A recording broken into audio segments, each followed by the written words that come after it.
In front of me is OnePlus Nord 4 and today I would like to show you how you can change and customize your keyboard's theme. Begin by launching your keyboard and clicking on this icon of a color palette at the top of it.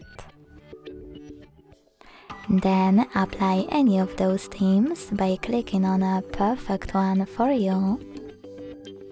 Matching key borders thanks to this switcher and hitting apply.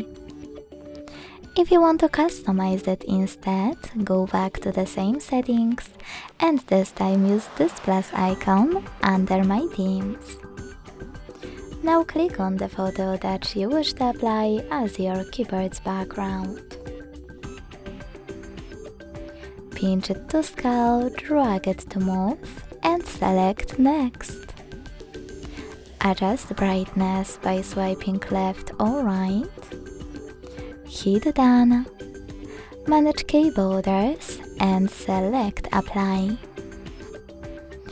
Thanks so much for watching. If you enjoyed this video, leave a like, comment and subscribe. Bye!